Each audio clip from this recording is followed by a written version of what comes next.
Zara Campbell was a woman whose life was measured in late-night shifts and overdue rent receipts.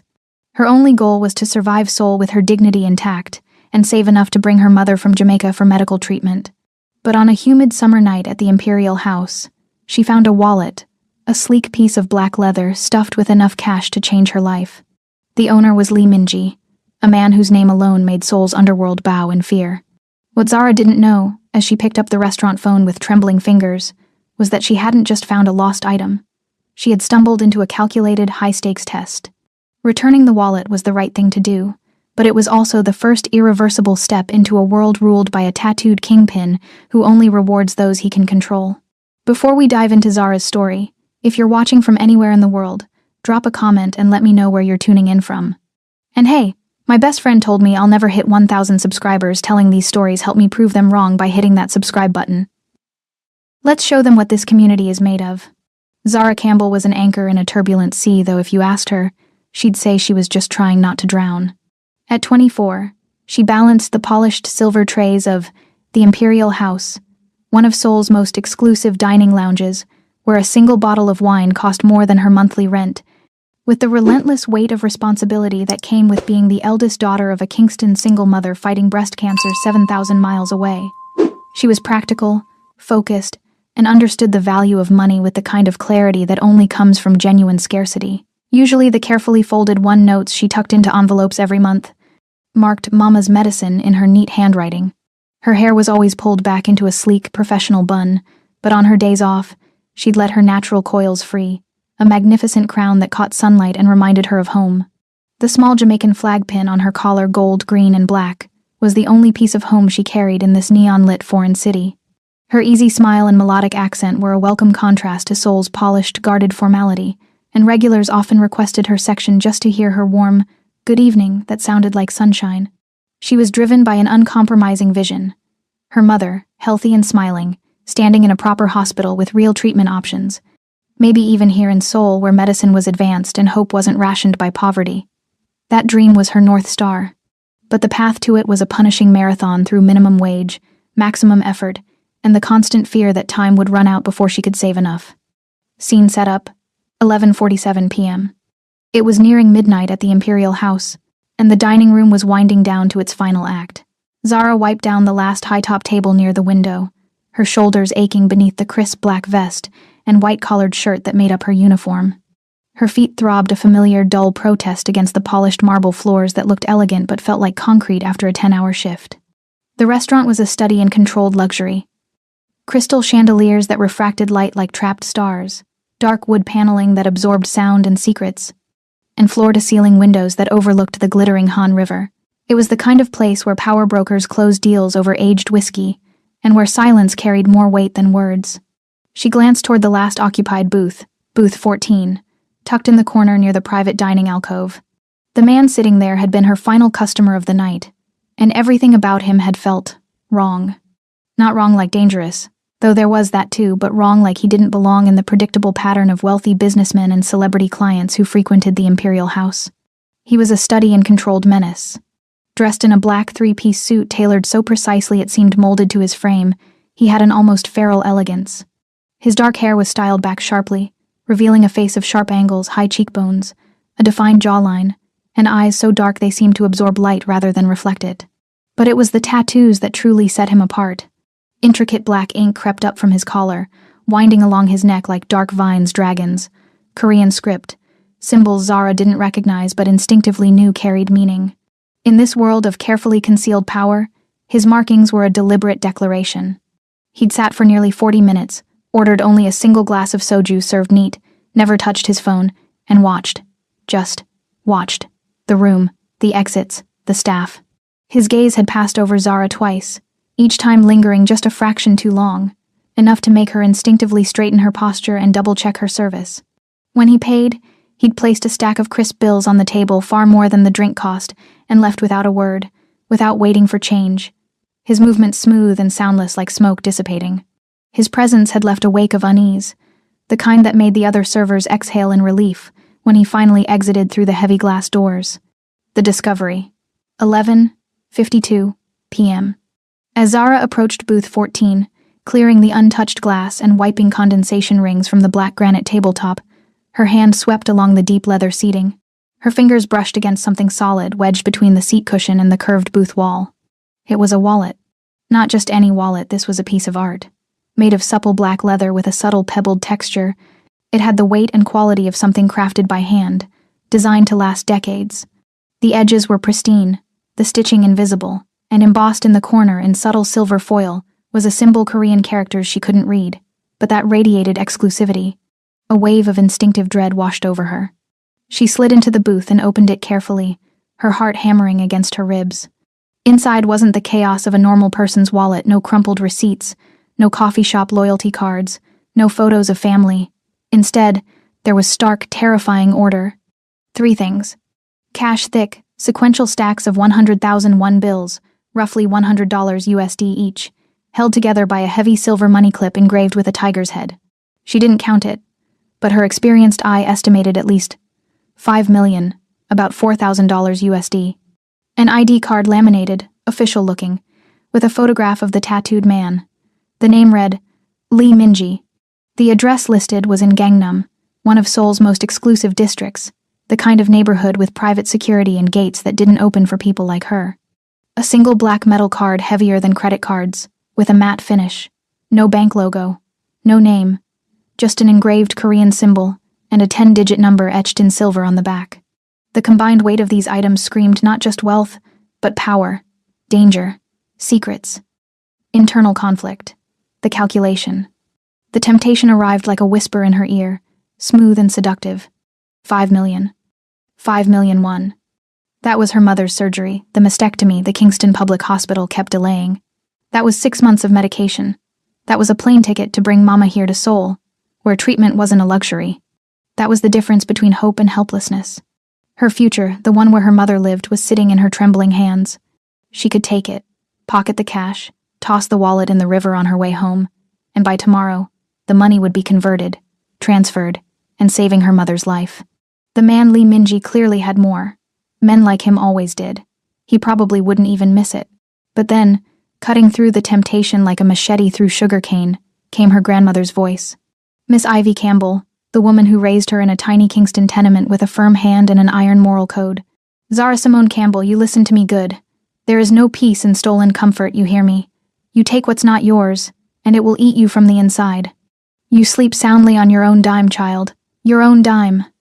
That voice, raspy from years of selling mangoes on the roadside, but unyielding as steel, was louder than desperation.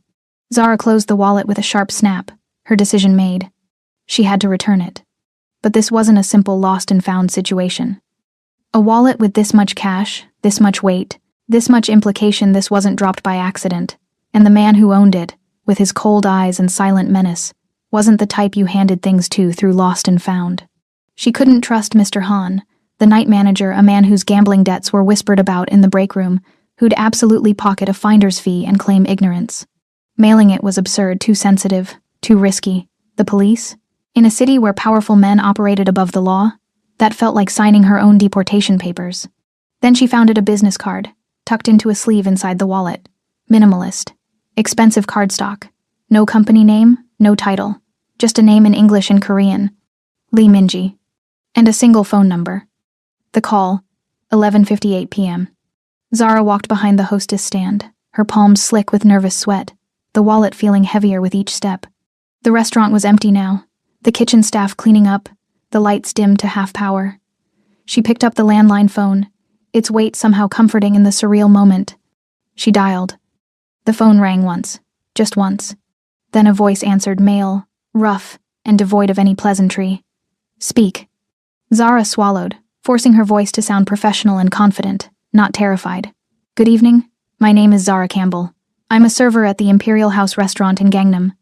I believe one of your associates, Mr. Lee Min-ji, left his wallet here tonight at booth 14. Silence. Not the pause of someone thinking. This was the silence of assessment, of a background check being run in real time using nothing but her voice, her name, and the nervous hitch in her breath. It stretched 5 seconds. 10. An eternity. Finally, hold. The line clicked to a different quality of silence, still connected, but empty, waiting. Then a new voice came through, and Zara's entire body went rigid. It was him. The voice was deep, smooth, and cold like water running over stone.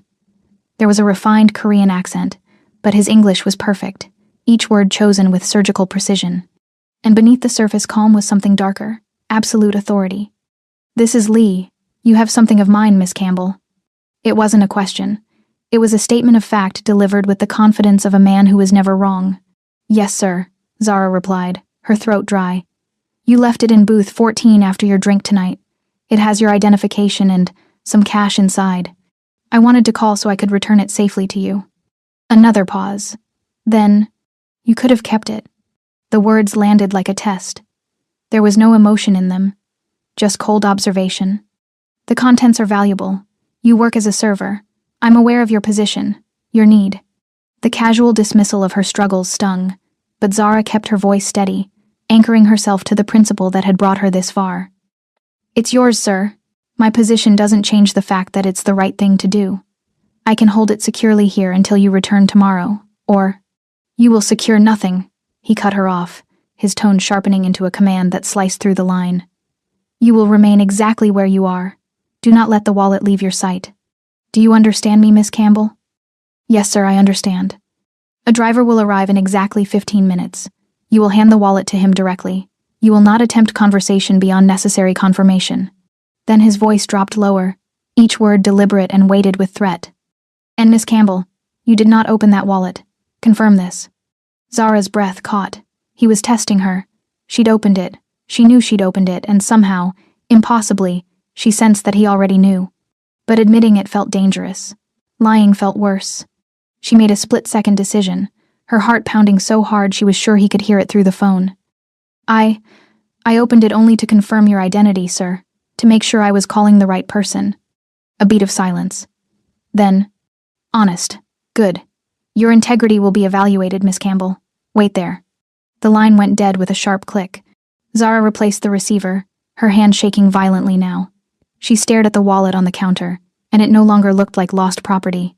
It looked like a trap. She'd done the right thing she knew she had, but the cold certainty settling into her bones told her that by choosing integrity, she'd just signed a contract with a world she didn't understand. She'd been tested. And the most terrifying part? She didn't know if she'd passed or failed. The wait. 12 a.m., 12:15 a.m. The 15 minutes stretched into an eternity. Zara stood behind the hostess stand, clutching the wallet in both hands, her eyes locked on the glass doors that faced the street. The restaurant was silent except for the distant clatter of the kitchen staff finishing cleanup. Seoul's neon lights flickered outside blues, pinks, whites painting the empty sidewalk in artificial color. She wasn't afraid of being robbed. She was afraid of him. Of the man whose voice had commanded her like she was already his to control. Of what returning his wallet really meant.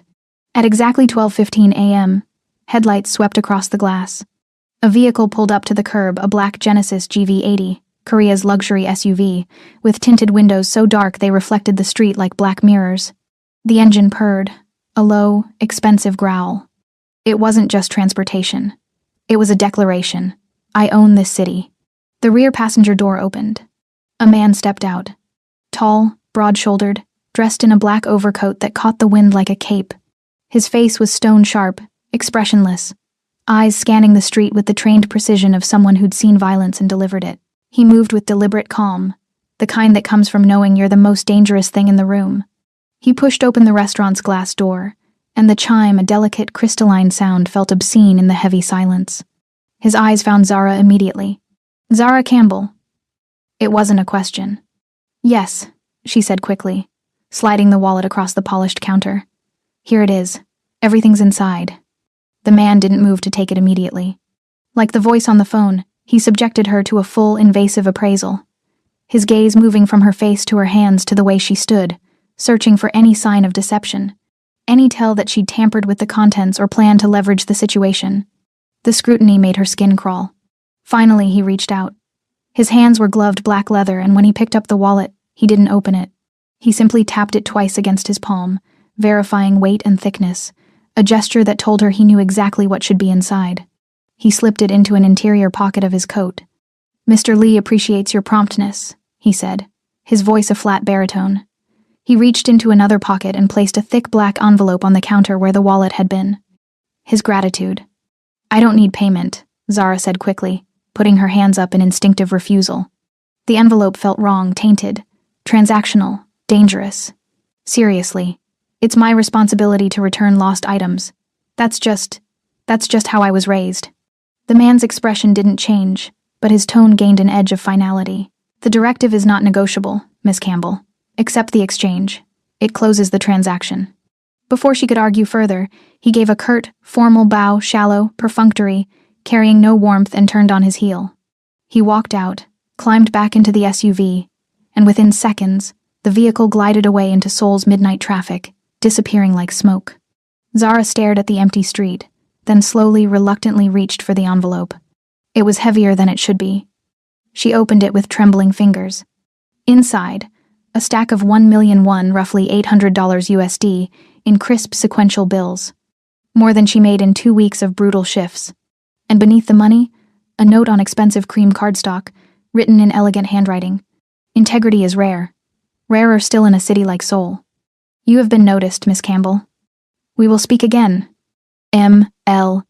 Zara's hands shook as she read the note twice, 3 times, trying to extract meaning from the sparse, ominous words. "We will speak again. Not thank you. Not, I appreciate your honesty. We will speak again." It wasn't gratitude. It was a promise. Or a warning. She tucked the note and money back into the envelope, her heart hammering against her ribs. Outside, Seoul continued its restless hum, cars passing, neon flickering, the city indifferent to the fact that her entire life had just tilted off its axis. She didn't know it yet, but that phone call, that wallet, that single moment of choosing principle over desperation, it had all been a test. And Lee Minji, the tattooed kingpin whose name made men nervous, had been watching. She'd passed. And in his world, passing meant you were valuable. Too valuable to ever let go. As Zara locked the restaurant doors and stepped into the humid Seoul night, the envelope burning in her bag and the note replaying in her mind, she didn't realize that across the city, in a penthouse office overlooking the Han River, Lee Minji sat in darkness, reviewing security footage of her finding the wallet, her hesitation, her decision to call. He replayed the moment 3 times, studying her face. And for the first time in 2 years, since the death of the woman who'd looked almost exactly like Zara Campbell, he smiled. The test was complete. The hunt had begun. 5 days later, 6:47 p.m. Zara had almost convinced herself it was over. 5 days had passed since the wallet, since the phone call, since the black SUV and the ominous note written in elegant script. 5 days of scanning every face that entered the imperial house, her pulse jumping every time the glass doors opened, her body tensed in anticipation of something, someone. But Lee Minji never returned. The envelope with the money and the note "We will speak again" sat hidden in her apartment, tucked beneath her mattress like contraband. She hadn't spent a single one. Couldn't. Every time she considered using it to wire funds to her mother, her grandmother's voice echoed in her skull. "You sleep soundly on your own dime, child." So the money stayed hidden, and Zara tried to convince herself that the entire encounter had been a strange, isolated incident. A wealthy man, a lost wallet, a generous reward, nothing more. She'd almost succeeded. Then Mr. Han, the night manager, appeared at her station during the dinner rush, his expression unreadable. "Zara," he said, his voice clipped and formal in a way that immediately set her on edge. "My office. Now." Now. Her stomach dropped. Is everything okay? Did I do something wrong?" "Just come with me."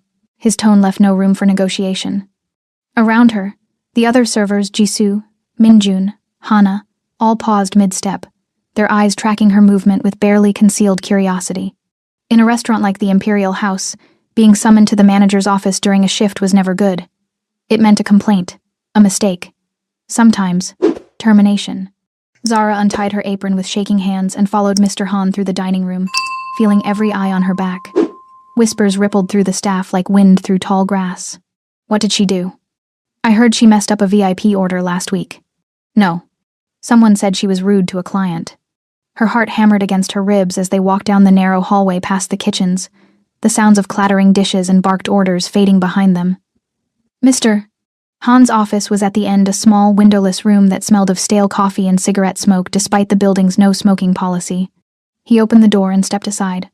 "Go in," he said quietly, and something in his tone, something that sounded almost like pity, made her hesitate. Zara stepped through the doorway and froze. The wolf in the room. Lee Minji sat behind Mr. Han's desk as though he owned it. As though he owned the entire building. He was dressed differently than the night she'd first seen him. No longer the tailored suit from booth 14, but something more refined, more calculated. A charcoal gray blazer over a black turtleneck, expensive and understated, with a platinum watch that caught the overhead light. His tattoos were partially visible, dark ink crawling up from his collar, but covered enough to suggest restraint, control. His posture was relaxed, one arm draped casually across the back of the chair, legs crossed, but his eyes, those impossibly dark eyes, tracked her with the kind of focus that made her feel like prey. Mr. Han entered behind her, closing the door with a soft click. "Mr. Lee requested to speak with you," the manager said stiffly, positioning himself near the door like a sentry, or a prisoner. "I'll give you privacy." He left. The silence that followed was suffocating. Zara stood frozen near the doorway, her pulse roaring in her ears, trying to process the impossible scene in front of her. Why was he here? How did he get into the manager's office? What did he want? Minji's lips curved into something that might have been a smile, but his eyes remained cold, assessing. "Miss Campbell," he said, his voice smooth and deliberate, each syllable perfectly articulated. "Sit." It wasn't a request. Zara sat in the single chair across from the desk, her hands folded tightly in her lap to keep them from trembling. "You're wondering why I'm here," Minji continued, leaning forward slightly, his gaze never leaving hers. "And why your manager is suddenly very accommodating." She nodded mutely. "I own 30% of this restaurant," he said simply, as though discussing the weather. "Silent partner. Your manager answers to people who answer to me. So when I requested a private meeting with one of his staff, he didn't ask questions." Zara's breath caught. "He owns part of the Imperial House?" That meant he'd been here before many times, probably watching, observing. The thought made her skin prickle. "I wanted to see you again," Minji said, his tone softening fractionally, though the underlying steel remained. "To thank you properly." You already thanked me, sir," Zara managed, her voice steadier than she felt. "The envelope, the money, that was more than generous." "Was it?" He tilted his head slightly, studying her like a specimen under glass. "You didn't spend it." Her blood turned to ice. How did he know that? Minji's smile widened, genuine amusement flickering in his eyes for the first time. "I know more about you than you think, Miss Campbell. You wire money home to Kingston every month. 300,001, sometimes more if you work doubles. Your mother, Grace Campbell, age 52, stage 2 breast cancer, waiting for surgery approval at Kingston Public Hospital. Your rent is 850,000 a month for a studio in Itaewon. You're currently 3 weeks behind." Zara's chest tightened, panic and anger flooding through her in equal measure. How do you know all that?" "Because I wanted to know," he said simply. "And because when someone impresses me, I learn everything about them." He stood slowly, rounding the desk with predatory grace, each step deliberate and measured. Zara's instinct screamed at her to run, but she forced herself to stay seated, to hold his gaze. Minji stopped a few feet away, leaning against the edge of the desk, looking down at her. "I need to tell you the truth, Miss Campbell," he said, his voice dropping to a quieter, more intimate register. "That night the wallet, it wasn't an accident." Zara's stomach twisted. "What do you mean?" "I left it there intentionally," Minji said, watching her reaction closely. "A test." The word landed like a punch. "A test?" she repeated, her voice hollow. "Someone in this restaurant," he continued, his tone hardening, "has been leaking information about my movements, when I dine here, who I meet with, how long I stay. Small details that, in my line of work, can become dangerous, so I needed to know who I could trust." He gestured vaguely toward the closed door, toward the restaurant beyond. "I left that wallet in booth 14 during a busy Friday night. Your co-workers Jisoo, Minjun, Hana, even Mr. Han all saw it. The hostess, the busboys, everyone. It sat there for 15 minutes before your shift started." Zara's mind raced, replaying that night, trying to remember who'd been working, who'd been near that booth. "No one called," Minji said, his voice quiet but cutting. "No one turned it in. When you found it hours later, you were the first, the only person who chose to return it untouched." The weight of his words settled over her like a shroud. "Most people," he continued, "see an opportunity and take it. They justify it. He has so much he won't miss it. I need it more. It's just sitting there. But you? He leaned closer, his gaze intense, almost fascinated. You called immediately. You refused the reward. You did the right thing when no one was watching. I was raised to do the right thing, Zara said, her voice firmer now, anchored by principle even as her world tilted. That's not special. That's just basic decency. In my world, Minji said softly, basic decency is the rarest currency. He reached into his blazer and pulled out another envelope identical to the first, black and heavy. This is my gratitude, he said, placing it on the desk beside her. Not a payment, not a transaction, a thank you. For being someone I can trust in a city full of people who would sell me out for far less than what was in that wallet. Zara stared at the envelope, her hand still clenched in her lap. I don't want your money, Mr. Lee. I know, he said, and for the first time, something almost resembling respect flickered across his face. That's exactly why I'm giving it to you. He straightened, adjusting his blazer, preparing to leave. You'll see me again, Miss Campbell, he said, echoing the words from the note. Sooner than you think. Why? Zara asked, the question escaping before she could stop it. Why me? Why does it matter that I returned your wallet? Minji paused at the door, his hand on the handle, and looked back at her. His expression was unreadable, but his voice carried a weight that made her chest tighten. Because in a world built on betrayal, he said quietly, loyalty is the only thing worth protecting. And you, Miss Campbell, just proved you have it. He opened the door and was gone, his footsteps silent in the hallway. The burning weight. Zara sat frozen for a full minute, staring at the closed door, trying to process what had just happened. It was a test. The wallet, the call, the money, all of it orchestrated. She hadn't stumbled into his world by accident. She'd been invited, evaluated, and somehow, impossibly, she'd passed. Her eyes drifted to the envelope on the desk. She didn't want to touch it, didn't want to know how much was inside, but her hand moved of its own accord. She opened it slowly. Inside, $2,000,001, nearly $1,600 USD, 2 months of rent, her mother's medication, a lifeline. And beneath the cash another note. Integrity cannot be bought, but it can be rewarded. Use this how you see fit. You've earned my respect. That is more valuable than you know. M.L. Zara's hands trembled as she folded the note, tucked it back into the envelope, and stood on unsteady legs. She left Mr. Han's office in a daze, walking back into the dining room where her co-workers immediately swarmed her. What did he want? Are you in trouble? Who was that man? Nothing, Zara heard herself say, her voice distant. Just a thank you. From a customer. But as she returned to her station, the envelope burning in her apron pocket, she knew the truth. She wasn't just being thanked. She was being claimed. And Lee Minji's world, the one she'd glimpsed through a phone call and a test she didn't know she was taking, had just wrapped its fingers around her life. And it wasn't letting go. 3 weeks later, the pattern. Lee Minji became a pattern. Every Tuesday and Friday evening at precisely 8 p.m., he would arrive at the Imperial House, moving through the dining room like a shadow made flesh. He never made reservations, didn't need to. The hostess would see him approach through the glass doors and immediately, wordlessly, direct him to booth 14. And he always requested Zara. At first she thought it was coincidence, then surveillance. Now 3 weeks into this ritual, she understood it was something else entirely. A slow, deliberate courtship of trust. He never stayed long, 40 minutes, maybe an hour. His orders were consistent, soju served neat, sometimes a small plate of galbi or japchae that he barely touched. He would sit in that corner booth, his dark eyes scanning the room with the practiced ease of a man who saw threats before they materialized, and he would watch her work. Not in a way that felt predatory or invasive, though it unsettled her all the same. It was the gaze of someone studying a valuable painting, trying to understand the brushstrokes beneath the surface. He rarely spoke to her beyond the necessities of ordering, but his presence commanded attention. The other servers noticed. Mr. Han noticed.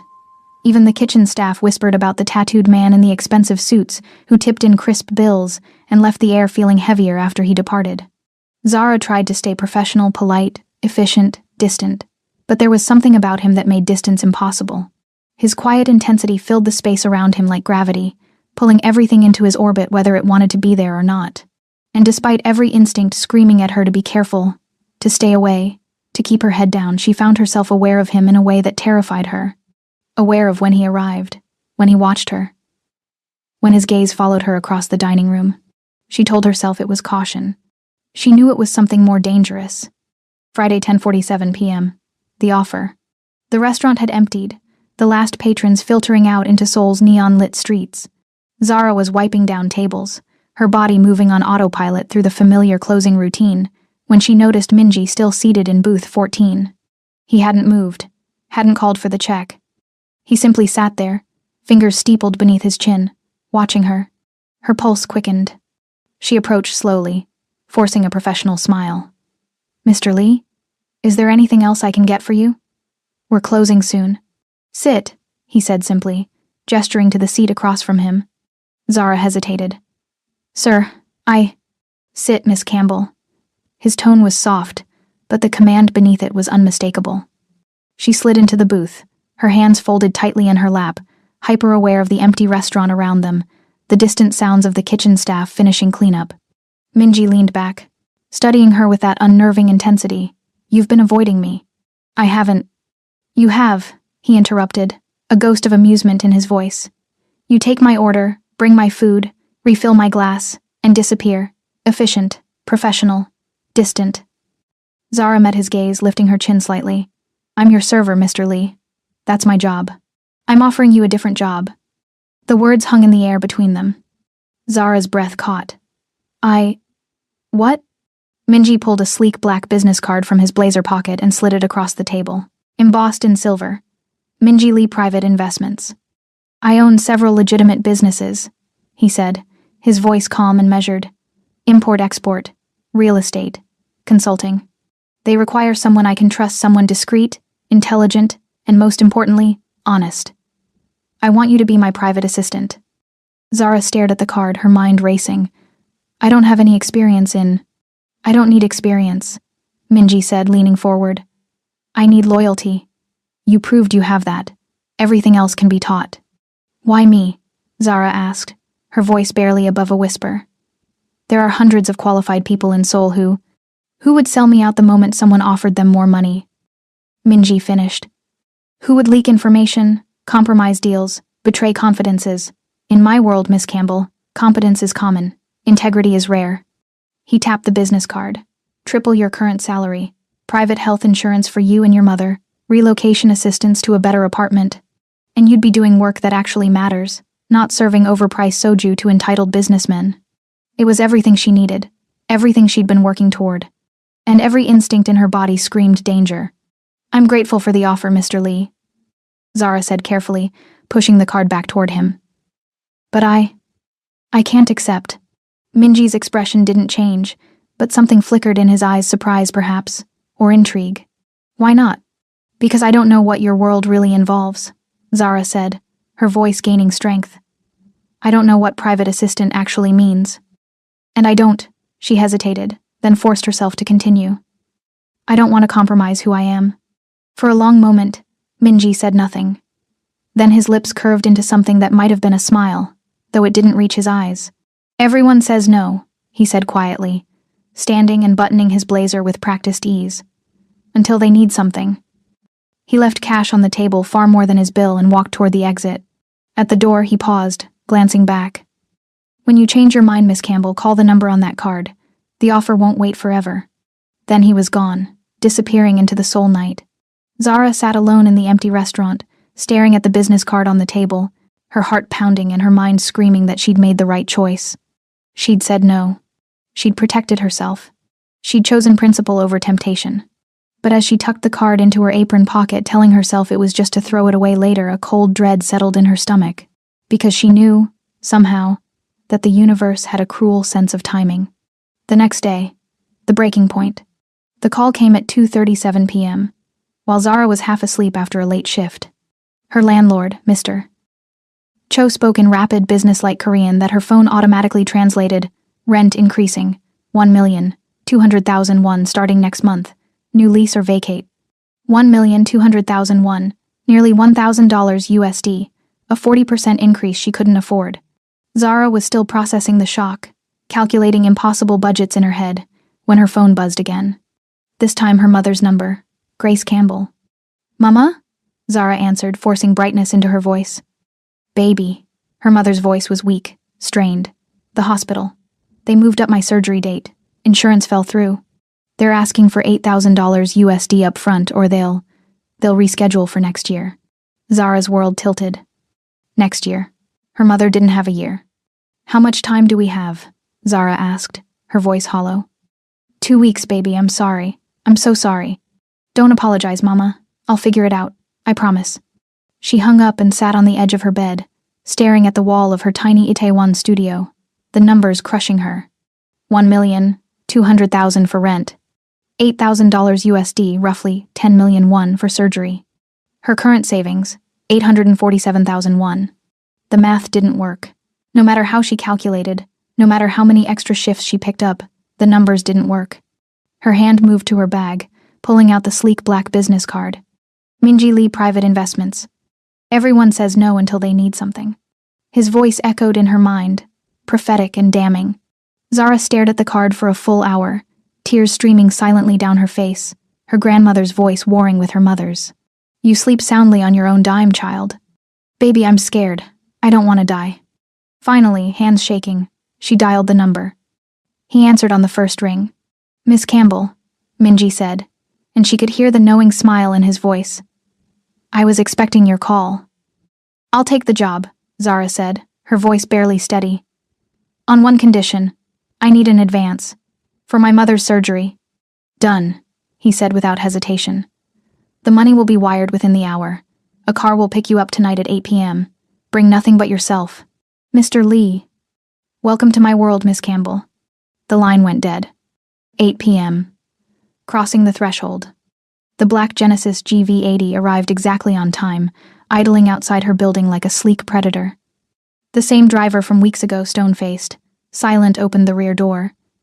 Zara climbed in, her small duffel bag clutched in her lap, and found Minji waiting in the back seat. He was dressed in all black turtleneck, slacks, leather gloves, and he looked like a king who just claimed a new piece of territory. You made the right choice, he said simply. I made the only choice, Zara corrected, her voice sharper than intended. Minji's lips curved into a genuine smile. Even better. The car pulled away from the curb, merging into Seoul's neon-drenched traffic. The city blurred outside the tinted windows, blues, pinks, golds, all bleeding together like a fever dream. Zara watched her reflection in the glass, a young woman in simple clothes, a Jamaican flag pin on her collar, her eyes carrying the weight of a choice she couldn't take back. Behind her ordinary life, ahead lay Lee Minji's world, dangerous, seductive, and unforgiving. And she'd just driven straight into its center. Day 1. The threshold. The building didn't look dangerous. Nestled in Gangnam's financial district, it was a sleek tower of black glass and steel that reflected Seoul's skyline like a dark mirror. Discreet, elegant, expensive. The kind of place where power wore tailored suits and spoke in boardrooms, not back alleys. But as Zara stepped through the pristine revolving doors, following Minji through a marble lobby that smelled of leather and cold air conditioning, she felt the subtle wrongness beneath the surface. Security wasn't visible, but it was everywhere. Cameras tracked their movement with almost imperceptible rotations. 2 men in dark suits flanked the elevator banks, their earpieces barely hidden, their eyes sharp and assessing. When Minji approached, they bowed slightly, not in greeting, but in deference. The elevator ride to the 34th floor was silent except for the mechanical hum of ascent. Minji stood beside her, hands clasped behind his back, his presence filling the confined space. Your responsibilities are simple, he said without looking at her. Manage my schedule. Answer calls, some of which will be in Korean. You'll learn quickly. Deliver documents when I ask. And most importantly, see everything, say nothing. Zara nodded, her throat tight. The elevator doors opened onto a different world. The labyrinth. The 34th floor was a study in controlled menace. The hallway stretched in both directions, black marble floors polished to a mirror shine, walls of dark wood and tinted glass, LED lighting that cast everything in cool, shadowless illumination. Doors lined the corridor, each unmarked, each closed. No nameplates, no directories, just smooth, impenetrable surfaces that revealed nothing. And everywhere, silent men. They stood at intervals, bodyguards. Zara realized, dressed identically in black tactical suits that managed to look both professional and dangerous. They didn't speak, didn't acknowledge her, but she felt their eyes tracking her movement, cataloging her presence, assessing threat levels in fractions of seconds. Minji led her to a corner office at the end of the hall, his domain. He pushed open the double doors, and Zara stepped into a space that was somehow both opulent and austere. Floor-to-ceiling windows overlooked the Han River, the city sprawling beneath them in a glittering tapestry of light. The furniture was minimalist, a massive black desk, leather chairs, a low glass table surrounded by a sectional sofa. But it was the details that unsettled her. A wall of security monitors displaying various camera feeds, a biometric safe built into the wall, and a single painting abstract, violent slashes of red and black that dominated the space like a wound. "Your desk?" Minji said, gesturing to a sleek workstation positioned outside his office door, visible through a glass partition. "Close enough to be accessible, far enough to give me privacy." Zara set down her bag, her hands trembling slightly. "First rule," Minji continued, leaning against his desk, his dark eyes fixed on her. "When I have meetings, you don't enter unless I call you. You don't listen at doors. You don't ask questions about who visits or why. Understood. Second rule, some documents I give you will be sealed. You don't open them. You don't scan them. You deliver them exactly as instructed." "And third?" Zara asked, meeting his gaze. A ghost of a smile touched his lips. "You trust me, even when you shouldn't." The first week, surface and shadow. The work was, at first, exactly as Minji described, mundane. Zara answered calls mostly in Korean, which she fumbled through with a translation app until her ear adjusted to common phrases. She managed his calendar, blocking out meetings with names like Mr. Kang, Director Choi, the Busan contact. She brewed tea, organized files, and learned to navigate the labyrinthine office where every door required a keycard she didn't have. But beneath the surface, she began to notice the strangeness. The language people used around Minji was coded, layered with meanings she couldn't quite grasp. Phrases like, "the shipment cleared customs," said with a weight that suggested it wasn't about legal cargo. "The account has been cleaned," spoken by a nervous man in an expensive suit who left Minji's office pale and shaking. She noticed the untraceable money, cash delivered in nondescript briefcases. Wire transfers routed through accounts with names like Golden Horizon Consulting and Pacific Trade Solutions, shell companies, she suspected, designed to obscure the real flow of funds. And she noticed the disappearances. Men who came to meet with Minji tense, defiant, and left subdued, or didn't leave at all. One man, a stocky businessman who'd argued loudly behind closed doors about broken agreements, was escorted out by 2 bodyguards and never returned. When Zara asked Mr. Kwan, Minji's head of security, where the man went, Kwan simply said, he reconsidered his position. The implication hung in the air like smoke. Minji's confessions. Despite the danger simmering beneath every surface, Minji treated Zara with unnerving respect. He never raised his voice, never dismissed her questions, though his answers were often cryptic, and slowly, in fragments, he began confiding small truths. "I don't trust people," he told her one evening as she brought him tea.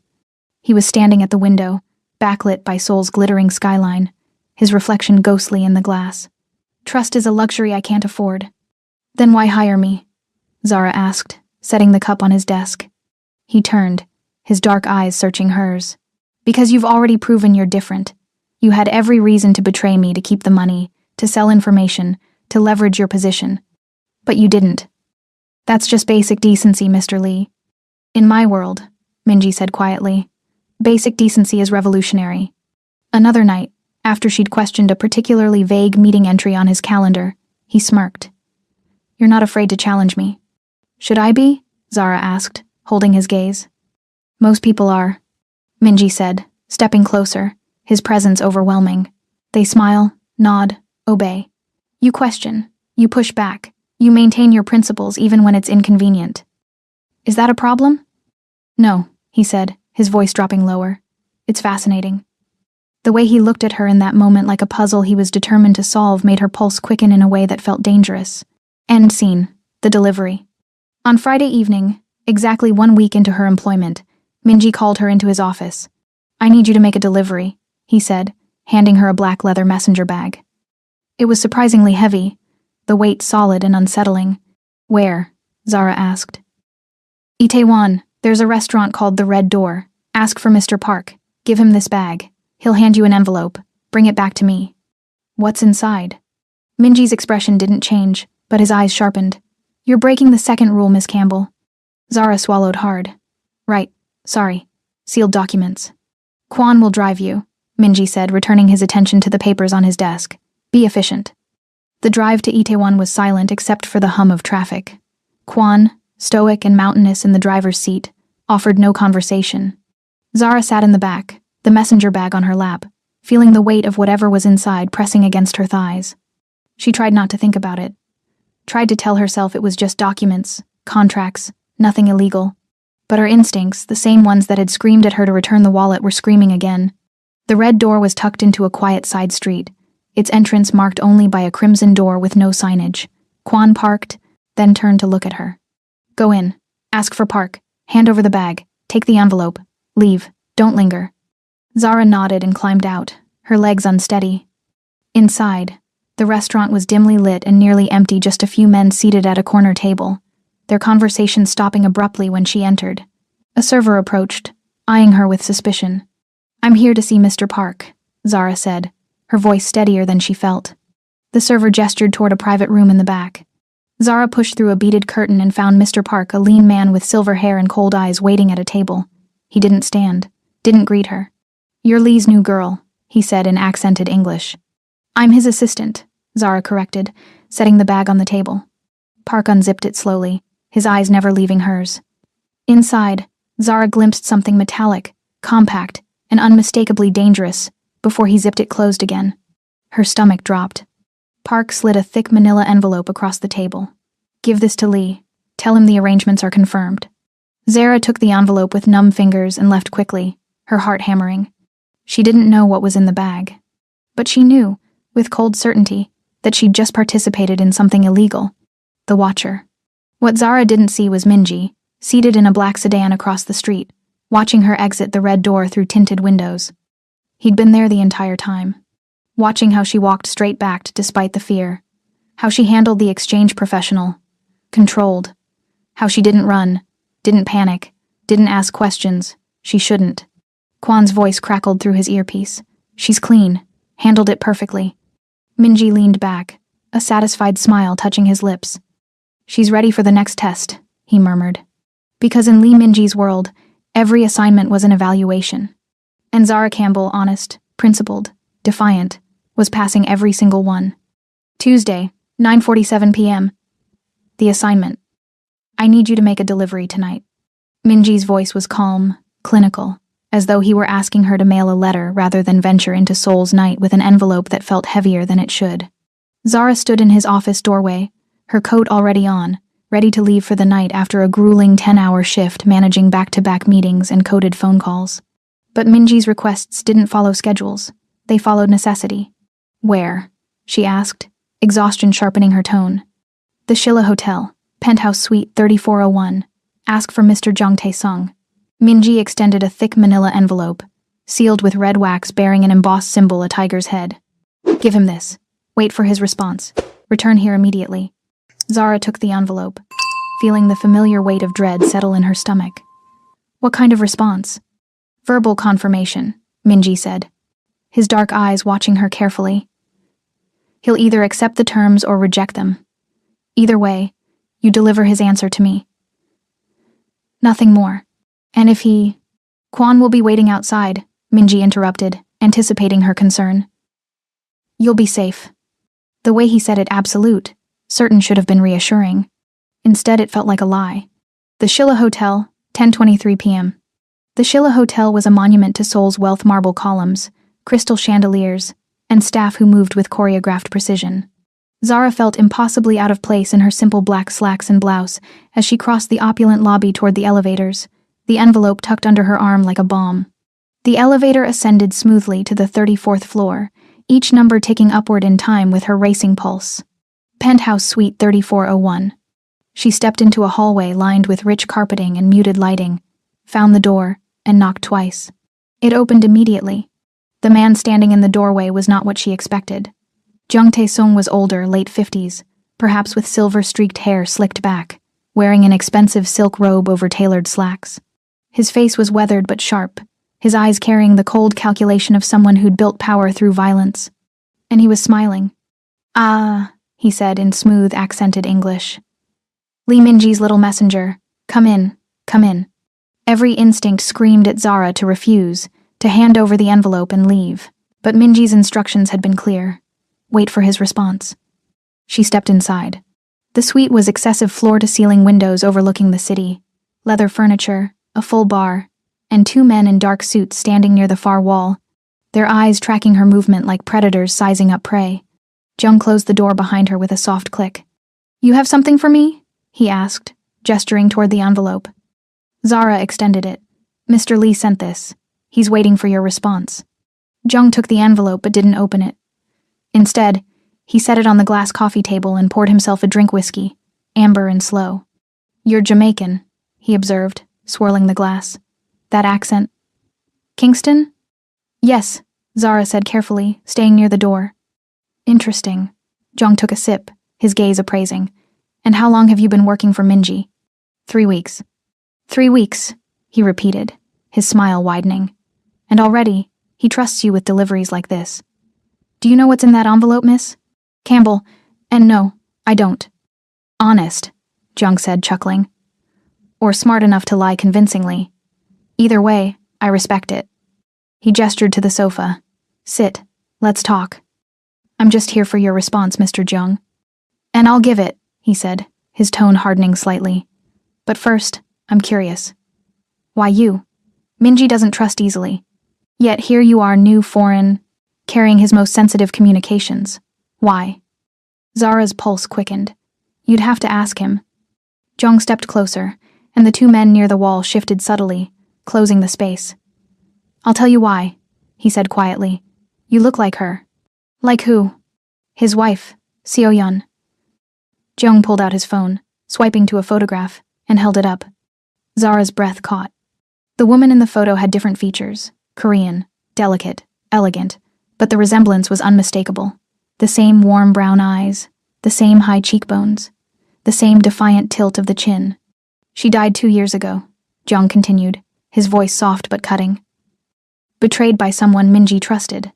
He's been obsessed with loyalty ever since, testing people, watching them, trying to find someone worthy of replacing what he lost. You're not his assistant, Miss Campbell. You're his ghost. The words hit like a physical blow. That's not, Zara started, but Jung cut her off. Let me make you an offer, he said, setting down his glass. I'll pay you $40,040,000 USD right now, in cash, for information. Minji's shipping schedules, his suppliers, his accounts, small details.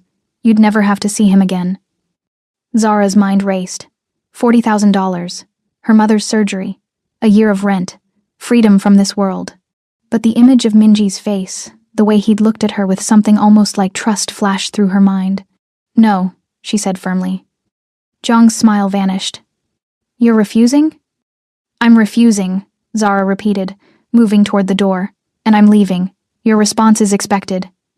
One of the men near the wall stepped forward, blocking her path. I don't think you understand your situation, Jung said, his voice dropping to a dangerous whisper. You walk out of here, you're still Minji's puppet. But if you cooperate, you're free. Rich. Safe. Move, Zara said to the guard, her voice steadier than she felt. He didn't. Jung nodded once a silent command. The guard grabbed her arm, hard enough to bruise, yanking her back into the room. Zara's training from Kingston's street-smart survival instincts kicked in. She twisted, driving her heel into his instep, and when his grip loosened, she shoved him back. But the second guard was already moving. He grabbed her from behind, one arm locking around her throat. Panic flooded through her as oxygen cut off, her vision blurring at the edges. Then crash. The suite door exploded inward, splintering off its hinges.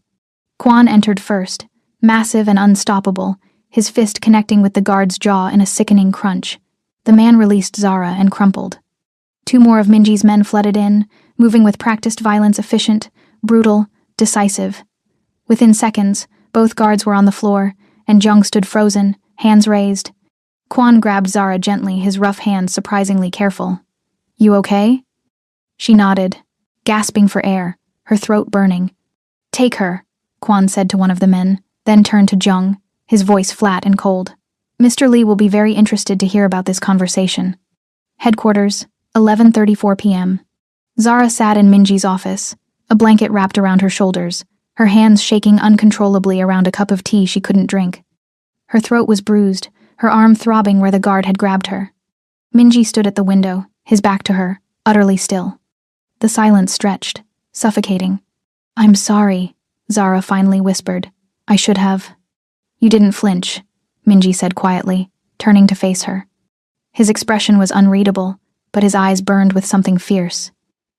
"You refused 50 million won. You could have taken it and disappeared.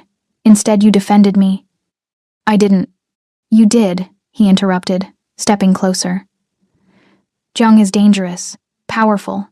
He could have killed you, but you refused his bribe. You chose loyalty." Zara looked up at him, her voice breaking. "Was that another test?" Minji's silence was answer enough. Tears of exhaustion and anger burned in her eyes. "You sent me in there knowing what would happen." "I sent you in there protected," Minji corrected, his voice hard. "Kwon never left the building. The room was monitored. If Jung had hurt you, he'd be dead right now." "That doesn't make it okay." "No," Minji agreed, crouching in front of her so they were eye level. "But it makes you invaluable. You're better than the men I trust, Miss Campbell. Stronger, more loyal. And now you understand the world you've entered." Zara met his gaze, and the truth settled over her like chains. Every task was a test. The wallet, the delivery to the red door, tonight.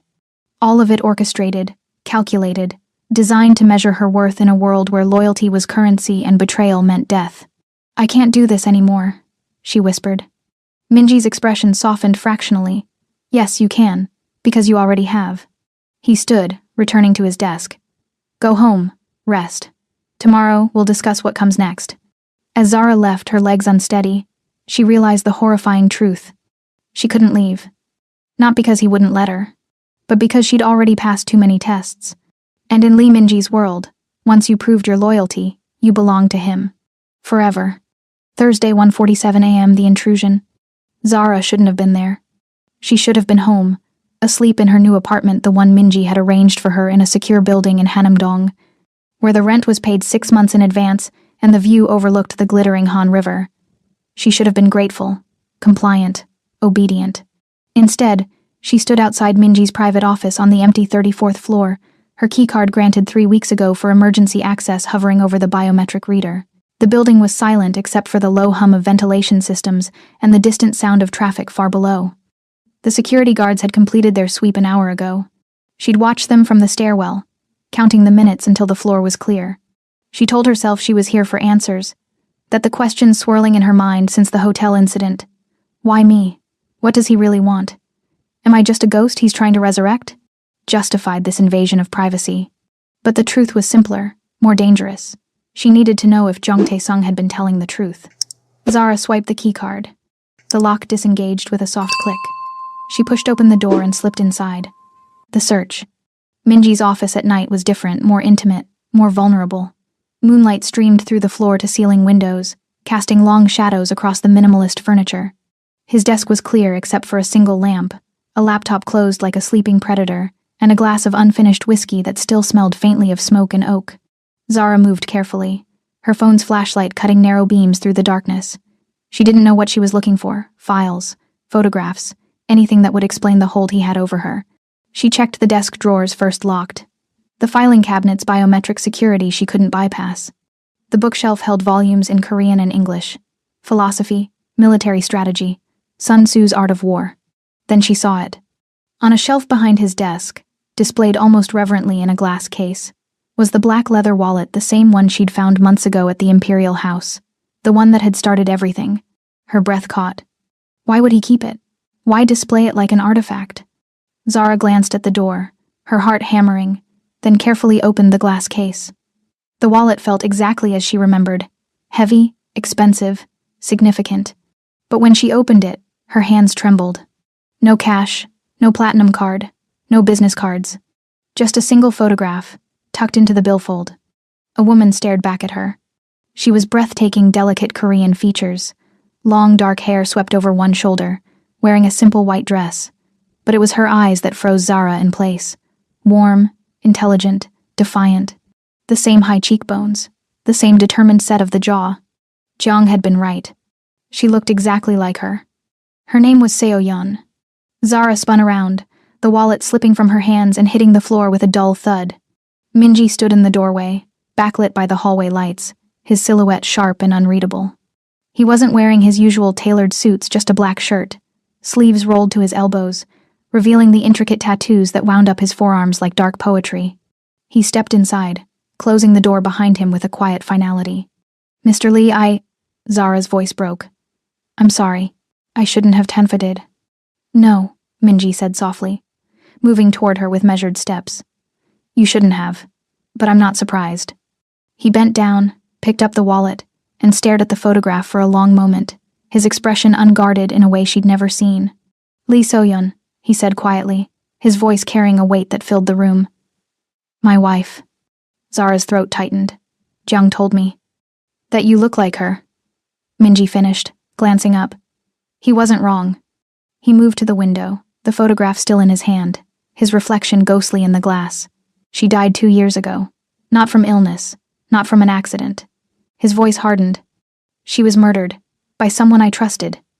Zara felt the air leave her lungs. "Minji." "He was my lieutenant," Minji continued, his tone devoid of emotion now, clinical and cold. "Someone I'd known since we were teenagers. Someone I would have died for. He took money from a rival 100 million won to give them information about my movements. Seo-yeon was with me that night. When they came for me, He paused, his jaw tightening. "She stepped in front of the bullet meant for me." The silence that followed was suffocating. "I killed him," Minji said simply. "And everyone who helped him. But it didn't bring her back. It didn't fix the fact that I'd trusted the wrong person." He turned to face Zara, and for the first time, she saw something raw in his eyes, grief, buried beneath layers of control but still bleeding through. "Since then," he said, "I've tested everyone, every employee, every associate, every person who enters my world. I test them to see if they'll betray me the moment it's convenient, if they'll choose money over loyalty, if they'll put a knife in my back when I'm not looking." "The wallet," Zara whispered, understanding dawning. "It was never about the money." "No," Minji agreed. "It was about seeing who you were when no one was watching. And you," he stepped closer, his gaze intense. "You called me. You refused the reward. You've refused bribes, threats, every temptation I've placed in front of you. You've passed every test." "Because I'm a replacement," Zara said, her voice breaking with anger and sorrow. "Because I remind you of her." Minji's expression shifted, pain flashing across his features before he locked it away. "At first," he admitted, his voice barely above a whisper. "Maybe that's what it was. When I saw you that first night, your face, your eyes, the way you stood, like you'd fight the world if you had to, I saw her. And I wanted to know if you were real or just another illusion." He reached out slowly, his fingers brushing the edge of her jaw, and Zara should have pulled away but couldn't. "But you're not her," Minji said softly. "You're stronger. You're surviving in a foreign country with nothing but your integrity. You're fighting for your mother with everything you have. You're standing in my world, a world that chews up people like you, and you haven't broken."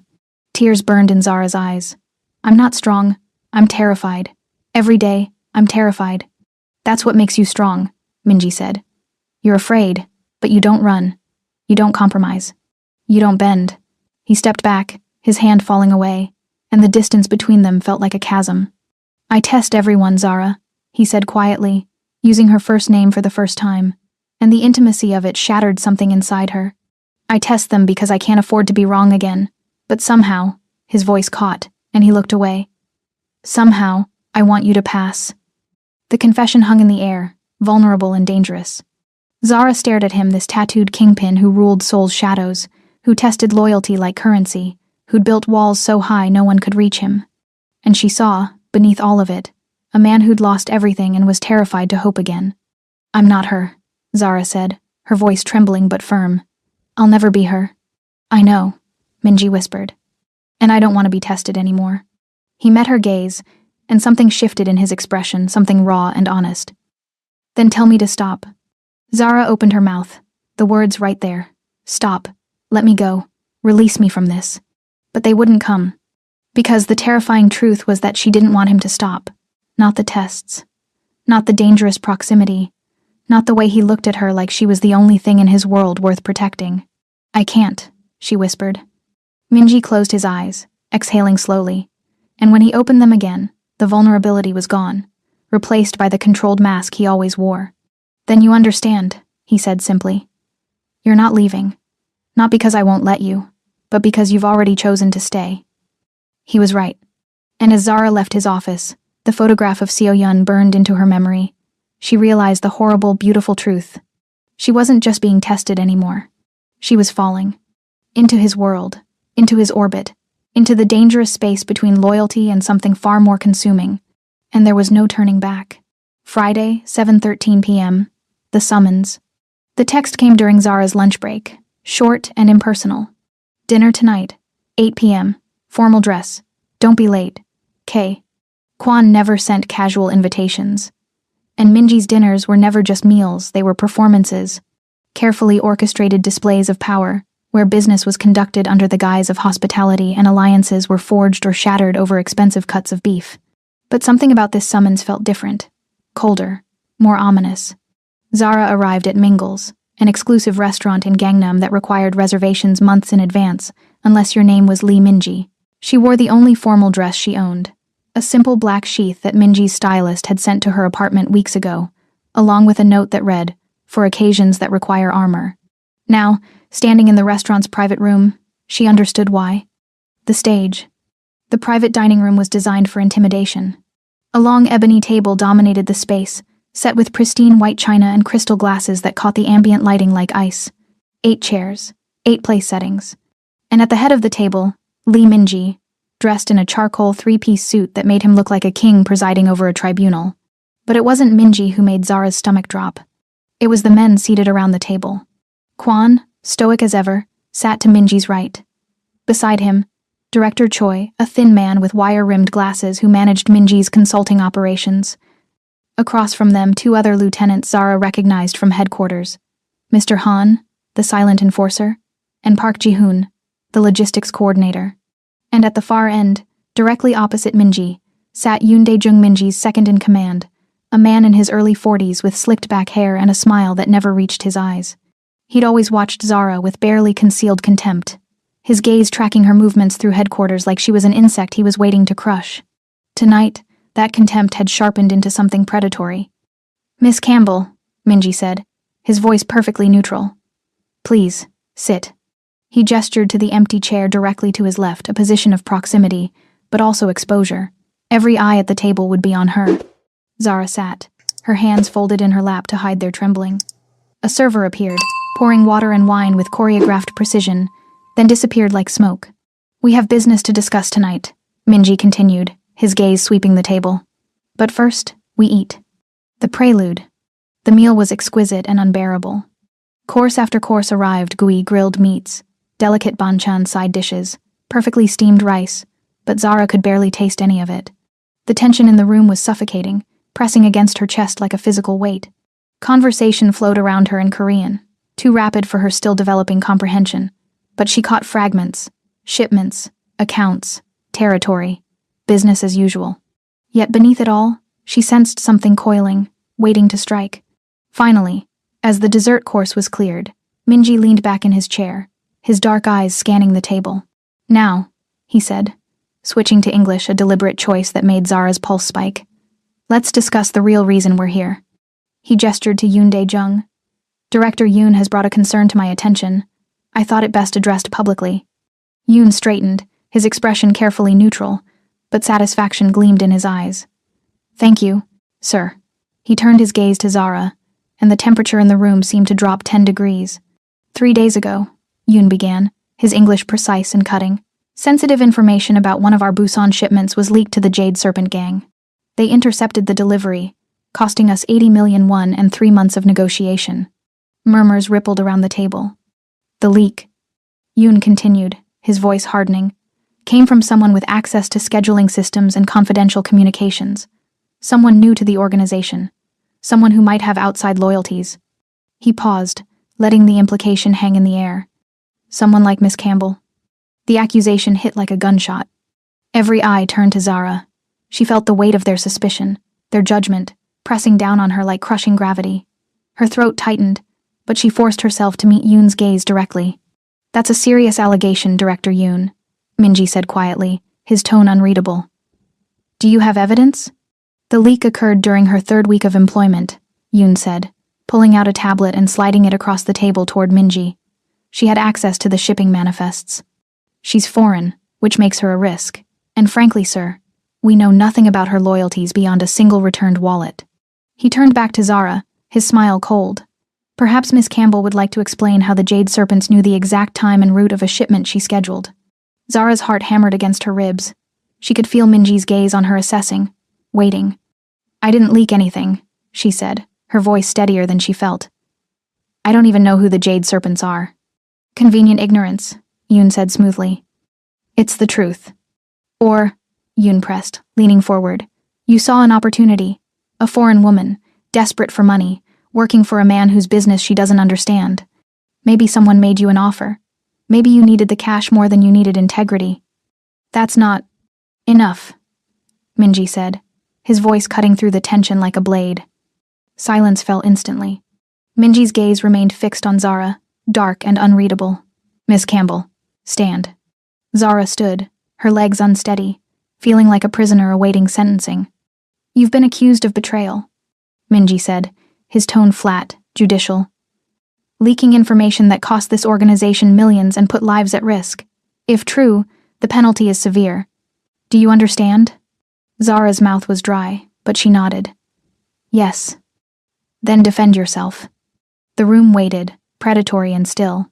Zara took a breath, forcing her voice to remain calm despite the terror clawing at her chest.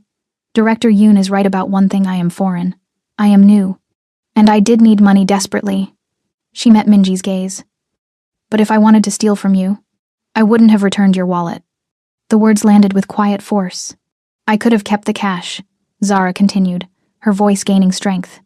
I could have taken the reward and disappeared. I could have accepted Jung Tae-sung's bribe, 50 million won to betray you. But I didn't, not because I'm afraid of you. Because it's wrong. She turned to Yoon, her defiance sharp and clear. You don't know me. You don't trust me. But I've proven my integrity more than once. So before you accuse me of betrayal, ask yourself who else had access to those schedules. Who else stands to gain by removing me from this organization? Yoon's expression darkened. Are you suggesting? I'm suggesting, Zara interrupted, her voice like steel, that you're looking at the wrong person. The silence that followed was absolute. Minji stood slowly, his movements deliberate and controlled. He walked around the table, his footsteps echoing in the quiet, until he stood directly behind Zara's chair. Director Yoon, he said softly, dangerously, you've made a serious accusation. But I've watched Miss Campbell for months. I've tested her repeatedly, and she's passed every single time.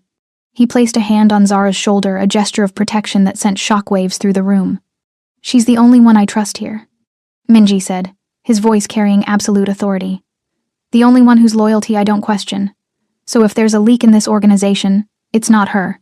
He turned his gaze to Yoon, and the temperature dropped further. It's someone who's been here long enough to become comfortable, someone who thinks they're untouchable. Yoon's face went pale. Kwon, Minji said quietly. Escort Director Yoon out. He's relieved of his duties, effective immediately. His accounts will be frozen, his access revoked. He's done. Sir, Yoon started, panic breaking through his composure. Out, Minji said, his voice flat and final. Kwon stood, and 2 other security personnel materialized from the shadows. Yoon was escorted from the room, his protests fading down the hallway. The soju. When the door closed, Minji returned to his seat and gestured for Zara to sit as well. The remaining men at the table sat in stunned silence. Minji reached for the bottle of soju at the center of the table, premium, aged, expensive, and poured a glass. But instead of drinking it himself, he stood and walked to Zara's place setting. He poured her glass personally, the clear liquid catching the light, then set the bottle down and met her eyes. In Korean culture, Zara knew, having someone of higher status pour your drink was a profound gesture. It signified respect, equality, trust. Minji raised his own glass. To loyalty, he said softly. Zara lifted hers with trembling hands. To loyalty. They drank.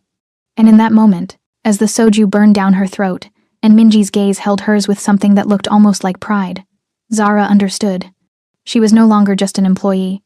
She was his confidant, his ally, and perhaps, most dangerously, someone he was allowing himself to trust. Saturday, 2:34 a.m. The awakening. The pounding on Zara's apartment door wasn't polite. It was violent fists hammering against steel with the kind of urgency that meant life or death. She jolted awake, her heart already racing, adrenaline flooding her system before her mind fully processed what was happening. The digital clock on her nightstand glowed 2:34 a.m. in accusatory red numbers. The pounding continued, relentless. "Miss Campbell," a voice she recognized, Mr. Han, one of Minji's enforcers. "Open the door, now." Zara stumbled out of bed, pulling on sweatpants over her sleep shorts, and ran to the door.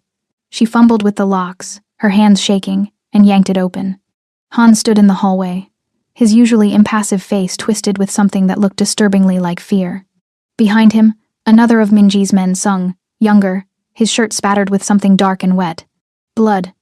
"What happened?" Zara demanded, her nursing instincts kicking in even before her conscious mind caught up. "Are you hurt?" "Not us," Han said, grabbing her arm. "Mr. Lee, he's been attacked. Stabbed. The doctor is stuck in Incheon traffic accident on the bridge. We need you. Now." The world tilted. "I'm not I worked as a nursing assistant for 6 months. I'm not qualified to—" "You're all we have." Han cut her off, already pulling her toward the elevator. "Bring anything medical you have. We don't have time." Zara's mind raced. She ran back inside, grabbed the small first aid kit she kept under the bathroom sink, basic supplies, bandages, antiseptic, and her phone. It felt pathetically inadequate, but she followed them anyway. The mansion, 2:51 a.m. Minji's home wasn't in the city center. It was a fortress hidden in the hills of Seongbuk-dong, a sprawling modern estate surrounded by high walls, security cameras, and guards who moved like shadows. Tonight, those defenses had failed. The black SUV screeched to a stop in the circular driveway, and Zara was pulled through the mansion's entrance into chaos. Men shouted in rapid Korean, their voices tight with panic. Security personnel moved through the hallways like ghosts, checking rooms, securing perimeters. And in the center of it all, in what looked like a massive living room with floor-to-ceiling windows overlooking Seoul's glittering skyline, Lee Minji lay on a leather sofa, his white shirt soaked crimson. Zara's breath caught. He was conscious barely, his face pale as death, his jaw clenched against pain. Kwon knelt beside him, pressing a blood-soaked towel against Minji's left side, his massive hands surprisingly gentle. "How long ago?" Zara asked, dropping to her knees beside them, her training overriding her terror. 15 minutes, Kwon said, his voice strained. "Ambush in the parking garage. 2 men. We killed them both, but—" His expression darkened. The blade went deep. Zara pulled the towel away, and her stomach lurched. The wound was low, just above his hip, a puncture roughly 3 inches long, bleeding heavily but not spurting, not arterial, thank God, but deep enough to be life-threatening if it had nicked an organ. "I need light," Zara said, her voice steady despite the panic clawing at her chest. "Boil water, clean towels, alcohol medical, not drinking. Needle and thread if you have suture supplies. If not, get me the strongest thread you can find and sterilize it." The men stared at her. "Move!" she barked, and the authority in her voice, honed from 6 months assisting surgeons in Kingston's understaffed public hospital, cut through their shock.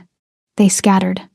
Zara turned back to Minji, whose dark eyes were fixed on her with an intensity that was almost unbearable. "You're going to be okay," she said, pressing fresh towels against the wound. "But I need you to stay awake. Talk to me." "Zara." His voice was weak, strained. "You don't have to." "Shut up," she said, more gently than the words implied. "Save your energy." The fight for life. The next 40 minutes were a blur of controlled chaos. Zara worked with the precision of someone who'd seen trauma up close, not as a fully trained nurse, but as someone who'd held pressure on gunshot wounds while doctors operated, who'd learned to read bodies and trust instinct when time was the difference between life and death. She cleaned the wound with boiled water and medical alcohol, ignoring Minji's sharp intake of breath when the antiseptic burned. The cut was deep, but clean the blade had missed major organs by millimeters. Luck. Impossible, undeserved luck. "I'm going to stitch this," Zara said, threading the sterilized needle with hands that had stopped shaking the moment she'd started working. "We don't have anesthetic. This is going to hurt." Minji's laugh was bitter and breathless. "Won't be. The first time." She began stitching small, precise sutures that closed the wound layer by layer. Minji's jaw clenched so hard she thought his teeth might crack. But he didn't cry out, didn't flinch. He just watched her with those impossibly dark eyes, as though memorizing every detail of her face. "Who did this?" Zara asked, trying to distract him. "Jade's serpents," Minji said through gritted teeth. "Retaliation. For Yoon." "They came for you because you protected me," Zara realized, guilt flooding through her. "No." Minji's hand shot out, grabbing her wrist with surprising strength. "They came because I've made enemies. You're the only reason. I'm still alive."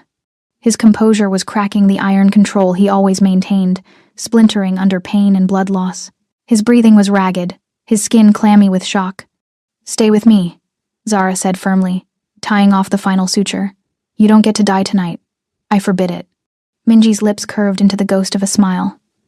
"You're very bossy. You're very stubborn." She wrapped clean bandages around his torso, her hands steady despite the blood coating her fingers. Around them, Minji's men watched in stunned silence this foreign woman, barely trained, holding their boss together through sheer determination. As Zara secured the final bandage, Minji's hand found hers, his grip weak but deliberate. "Zara," he whispered, his voice raw and vulnerable in a way she'd never heard. "You're the only one who never lied to me." The confession hit like a physical blow. Not gratitude, not obligation, but something deeper, trust, offered by a man who'd built his entire life on walls and tests, and the assumption that everyone would eventually betray him. "I'm not lying now," Zara said softly, squeezing his hand. "You're going to survive this." Minji's eyes fluttered closed, his breathing evening out as the adrenaline ebbed and exhaustion took over. "Don't leave," he murmured, barely audible. "I won't," Zara promised. Hours later, 6:17 a.m. Dawn broke over Seoul in shades of pink and gold, the city waking to another day while inside the fortress, time had stopped. The doctor had finally arrived 2 hours ago, examined Zara's work with raised eyebrows, and declared that she'd likely saved Minji's life. He'd administered antibiotics, set up an IV, and confirmed that no major organs had been damaged. Minji was stable, sleeping, alive. Zara sat in a chair beside his bed, a massive 4-poster in a bedroom that looked more like a museum than a living space, her hands still stained with his blood despite 3 attempts at washing them. She stared at those stains, her mind numb with exhaustion and realization. She'd saved him. Not because he was her employer, not because she feared what would happen if he died, but because the thought of a world without Lee Minji dangerous, broken, impossibly complicated Lee Minji was unbearable. Somewhere along the way, she'd stopped being just part of his tests.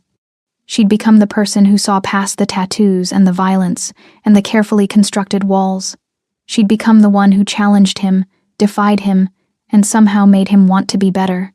She was keeping him human in a world designed to strip humanity away. And as the morning light filtered through the curtains, catching the silver in Minji's dark hair, Zara understood the terrifying truth. She wasn't falling into his world anymore. She'd already fallen. Completely. Irrevocably. And there was no way out that didn't destroy them both. 10 days later, the distance. Minji survived, but something between them died. He recovered quickly, too quickly perhaps, driven by pride and the refusal to show weakness. Within 3 days, he was back at his desk, issuing orders with the same cold precision, his wound hidden beneath tailored suits that cost more than most people's monthly salary. But he wouldn't look at Zara. Not directly. Not the way he had before, with that intensity that made her feel seen, understood, valued. Now, when she entered his office with reports or messages, he barely glanced up. His responses were clipped, professional, distant. "Leave it on the desk. Cancel the 3 p.m. meeting. That will be all, Miss Campbell." Miss Campbell. Not Zara. Never Zara anymore.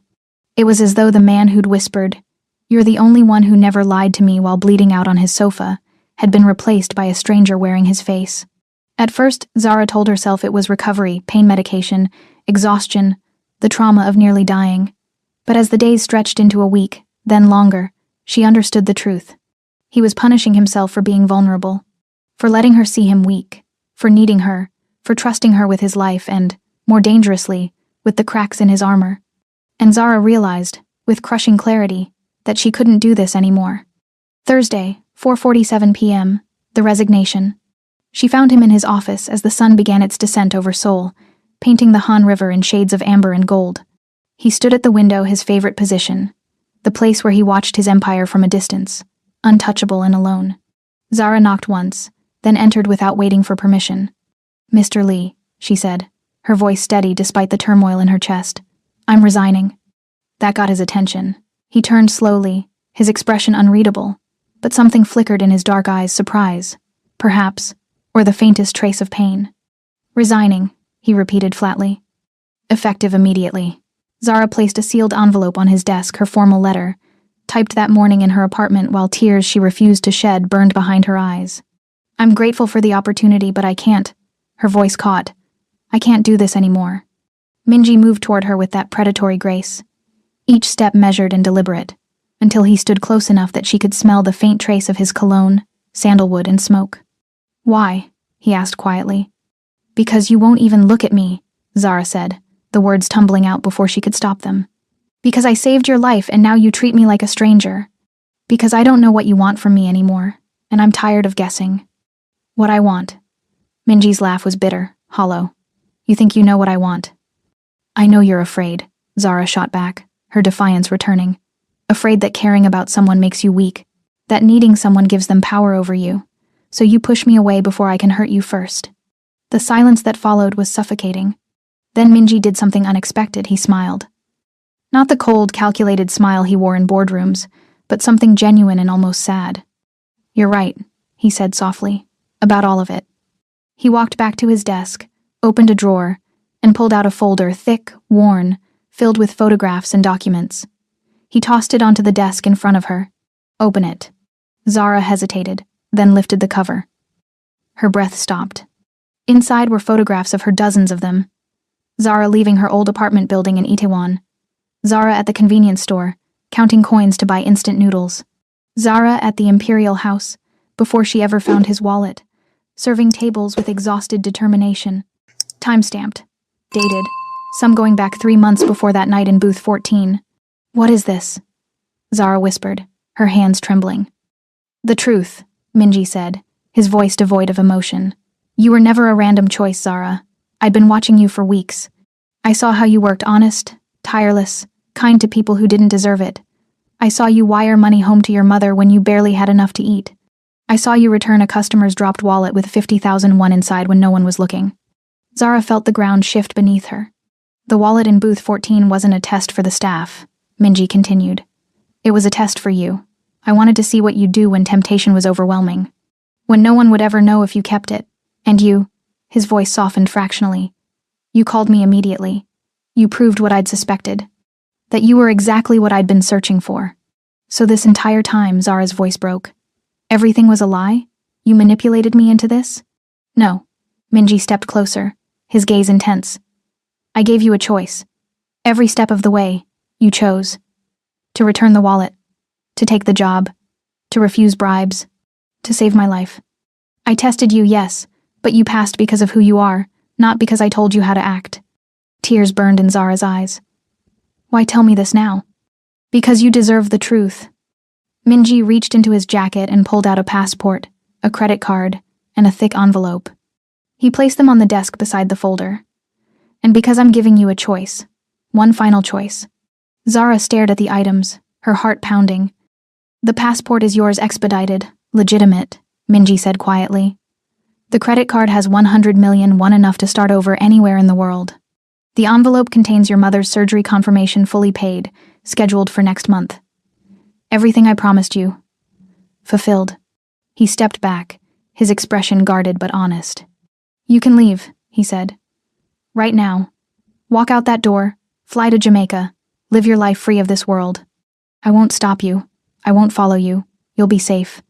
"Or," Zara whispered. "Or you stay," Minji said, his voice dropping lower, more vulnerable. "Not as my employee, not as someone I test. You stay as my equal. You help me build something better than what I inherited. You challenge me. You keep me human. And together, we rule this world on our terms." The weight of the choice crushed down on Zara's chest. Leave and spend the rest of her life looking over her shoulder, wondering if the Jade Serpents or Minji's enemies would find her, wondering if she'd ever feel as alive as she did in his dangerous orbit. Or stay and lose the last remnants of her innocence, becoming part of the violence and corruption she'd always sworn to resist. "Those aren't the only choices," Zara said finally, her voice steady. Minji's eyebrows lifted fractionally. I'll stay, she continued, meeting his gaze with unwavering resolve. But on my terms. I won't be your queen or your equal in your empire. I'll be your conscience. The person who tells you no when you go too far. Who reminds you that power without principle is just tyranny. I'll help you build something better, but I won't compromise who I am to do it. A long silence stretched between them, taut and electric. Then Minji smiled genuinely, fully, the walls finally crumbling. You're impossible, he said softly. You're a manipulative crime lord, Zara countered.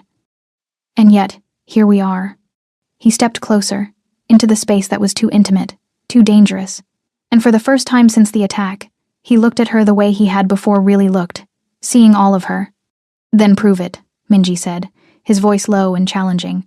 Prove you can stay in my world without breaking. Zara held his gaze, unflinching. I already did, she said quietly. The night I called you. The words hung in the air between them, a reminder of the beginning. The moment she'd chosen integrity over survival, honesty over convenience. The moment she'd unknowingly set this entire impossible story in motion. Minji's expression softened, and for just a heartbeat, he looked almost peaceful. Then welcome home, Zara Campbell. Dawn over Seoul. As morning broke over the city, soft pinks and golds bleeding across the skyline, the Han River glittering like scattered diamonds, Zara stood at the window beside Minji, watching his empire wake. She wore her simple black work clothes, her hair pulled back in a practical bun. But pinned to her collar, small but unmistakable, was a Jamaican flag pin, black, green, and gold, a piece of home carried into a foreign land. A symbol of who she was, who she would always be. A woman who'd entered a world built on corruption, violence, and betrayal, and bent it without breaking.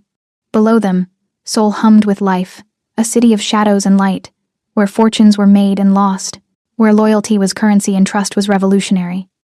And in the center of it all, two unlikely allies stood side by side. A kingpin who'd learned to trust again, and a waitress who'd taught him how. Together, they would build something new, something dangerous, something real. The camera pulls back slowly from the figures silhouetted against the dawn, through the glass windows, across the glittering city skyline. The shot lingers on the small Jamaican flag pin catching the morning light, a beacon of integrity in a world that tried to extinguish it. Fade to black. Zara thought returning a wallet was simple. She thought integrity would protect her. But in Lee Minji's world, honesty isn't safety, it's currency. And she just became the most valuable asset he's ever found. What happens next will change everything. Click the next video on your screen to continue the story, and please hit subscribe. My mom told me no one would care about stories like this. Help me prove her wrong. Thank you for watching. See you in the next chapter.